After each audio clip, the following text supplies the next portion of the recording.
Have you ever stopped and wondered what it meant to be well digitally and how you use tools like social media? In this really brief conversation, I'm going to be sharing some challenging questions, conversations about how you can cultivate digital wellness in yourself as well as even other people that are in your life. This is part of a bigger conversation I have when I work with college students that explores a checkup on your social media status. And my name is Josie Alquist. You can find me at Josie Alquist on Twitter, Instagram, pretty much anywhere, and then my website, josiealquist.com. The pieces that are important to explore when you're checking up on your social media status is things like your digital identity, digital wellness, which we're going to explore today, digital decisions as a college student, how to brand yourself for a professional reputation, and then exploring digital leadership as a college student. All of this in the hopes to make your presence online go viral through positivity. So this digital wellness checkup, I can use vernacular through the doctor's office because I am a doctor. While I can't diagnose you or give you prescriptions, I have a doctorate in higher education, and I researched how college students are using and experiencing social media tools, which basically means I could go to school forever, and I enjoy what I research because it's ever-changing, fascinating, and fun. So let's get started right away.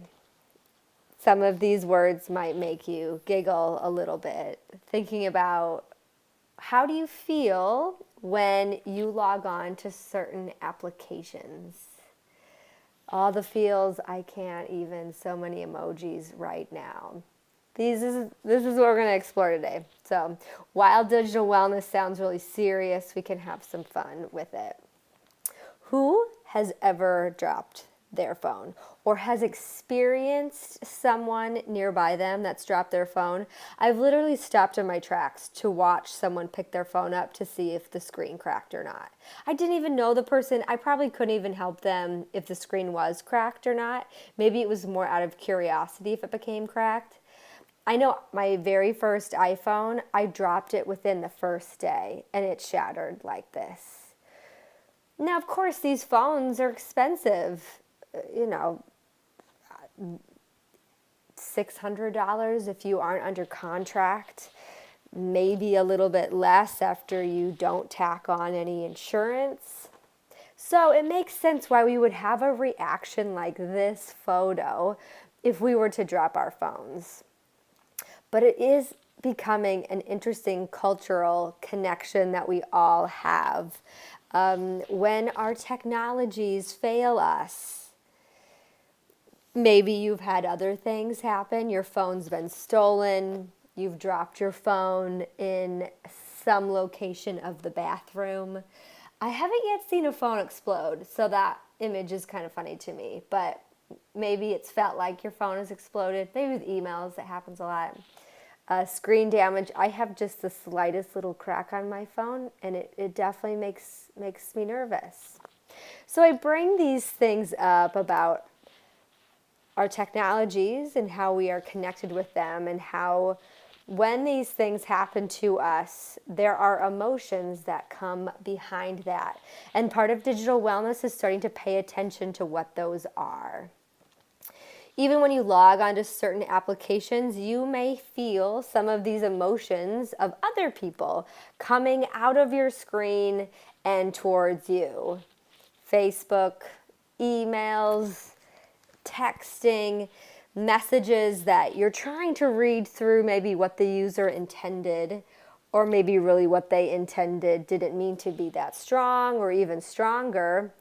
And so it can result in some emotional exhaustion if you're scrolling through Facebook and you're starting to see a lot of emotions like this. So I want you to start to pay attention to how you feel when you're on these different applications. And that's such a doctor thing to ask, especially if I was to be a therapist. Like, how does that make you feel? But when you scroll through Facebook versus opening up Snapchat versus logging on to LinkedIn or Pinterest, what kind of emotions do you start to experience? And I'm not here to tell you one app is better than the other, or you should or shouldn't be feeling these different emotions, because maybe some of those, while they are uncomfortable, might be a good thing.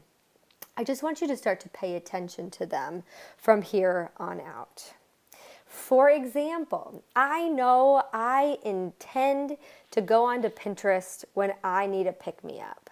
I open up and search for things like adorable puppies and inspirational quotes that I'm going to log off Pinterest feeling better. I look for images like this, which, I'm sorry, if you're not already smiling just by seeing this, then I don't know what to do for you. But I know what experience I want to have when I go onto Pinterest.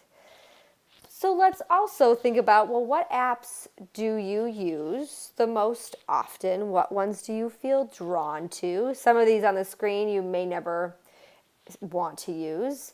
So which ones of these do you find yourself opening up weekly, daily, hourly? And then which ones are you constantly refreshing and which ones are you constantly on? And I just want you to think for a moment the why behind that, what you get out of those apps, who you're connecting with, and then add on to how do you feel when you're on those certain apps. Because I would assume that apps you use a lot, you're getting more benefit of them than not. Going onto Snapchat, connecting with close connections of friends, being able to communicate through direct snaps or sharing your story or logging into those that are posting stories, that is a benefit to you. So let's shift this back to how we use technology, not only on our own, but within others. And this is my own. There's going to be a couple of these where I share stories of where I don't present this to you saying that I'm perfect. So this happened years ago with me and a group of students out to dinner, and my phone was at the very bottom. And honestly, this was the first time I ever heard this exercise. They thought they were being pretty funny. They're like, let's put our phones in the middle of the table. Whoever touches it first, has to buy dinner, even though I was already buying dinner.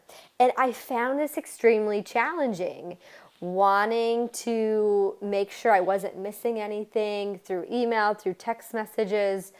I wanted to not only physically have my phone on me, but I wanted to have control to see any updates that were coming in and out. And I think this is very common, that we want to feel like we're updated with the most information, that even though the chances of some kind of emergency email coming in was very low, it brought out a nervous feeling that I hadn't quite asked myself how I felt until this happened. And I'll admit, most times if a group and I are ever doing this at dinner, I probably will always pay. But I know that about myself, but I do have to be aware and recognize that about myself. If I do need to curb my draw to my phone. There was another time in my life where I had to check myself and how I used my phone, my technology throughout the day. And so I'll ask you, what is the very first thing you do when you wake up? And typically I'll get laughs. So I shut off my alarm, I go to the bathroom. But think more detailed about if your alarm is on your phone or if it's nearby, or what you do when you do walk off to the bathroom. Most likely your phone is in your hand, and possibly before your feet hit the ground, you're already scrolling through emails, applications, calendars, and so on. But it doesn't just stop first thing in the day. because you can think about what's the last thing you do before you go to bed. There's this funny image of a character who's on their laptop on the couch watching TV, and then in the bathtub looking at their iPad, and then the next screen is them in bed looking at their phone and finally trying to fall asleep. And maybe you can see yourself making this same progression about our patterns we get into when we wake up and when we go to bed may be connected to how we use technologies. And what I found is this was becoming a problem in how I could fall asleep and then also start my day off fresh. So I challenged myself to not check my phone at least until I was out of my pajamas and dressed, and then trying to log off at least 30 minutes before I went to bed. I'm not telling you what's right or wrong. I'm asking you to start to ask questions of yourself and pay attention to your patterns of behavior that you may not have caught on before. Because here's some extreme cases where you're sleeping in awe next to your phone. Okay, maybe you have a crush right now and you're just waiting for that text message to come in. But there are extreme levels of this where I would say it definitely is time to check your digital wellness. I had to check myself lately when I was on vacation in Hawaii. I was surrounded in this beautiful environment. It's impossible to take a bad photo in Hawaii. And of course, I want to post these on Instagram to share with my friends and family. But the problem was that I would post the photo and then I would be drawn back in to see the likes and comments and so on. But about the second or third day on vacation, it needed to stop. I needed to place my own boundaries on myself so I could be present where I was. And so, again, ask yourself in moments where you are in these places and around people, is it time to put the phone away? As an aside, I have a personal cause that I would ask you to join me in, and that is to put down and stop using selfie sticks. If you're going to use them, get the photo, get the video, get the great group picture, and then put it away, because it is starting to be honestly a little disturbing. When I was on this same vacation, people are walking around with selfie sticks as if it was an extension of themselves. Paying attention to sometimes the oddities that we start to see out in the world of people's use of technology. I could also say the same thing about iPads and people recording entire parades or experiences on their iPads. So I can make jokes aside, but we all do find a need from these certain applications, staying connected with friends and family, networking, expressing ourselves. And so there isn't a reason to feel guilty about that. But there are extremes of it. And even lately, Facebook has added reactions instead of just a like button. So now you can get feedback from those Facebook friends if they like, love, if they think it's funny, if they're just happy, wow, sad, or maybe even angry about something that you post. And it's hard to deny we don't get reactions of those that are reacting to our posts. But again, there are different levels of this that may have more or less concerns than others. Instagram is a really great example of this, the number of likes that you get on a post. Like the eye doctor would say, is it better here or better here? Better here or better here? More comments, more likes. It's almost natural anymore to feel more excited if you would get this many comments and this many likes. But I just want you to be aware of how you feel, good or bad, within those likes, because you have to have a stronger grounding than just Instagram.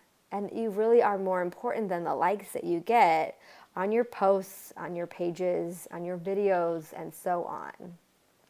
You really do need to find your happy place. All these tools can be amazing to stay in touch and share your story, but you need to self-diagnose your own digital wellness. paying attention to how you use the tools, how you feel, why you're drawn to them, and maybe start to use them for something more significant. So this was just a really brief checkup on your social media status, specifically cultivating a little bit more digital wellness in yourself and maybe others. I'd love to stay in touch. These are the ways you can find me online, and hopefully we'll share more information in the future.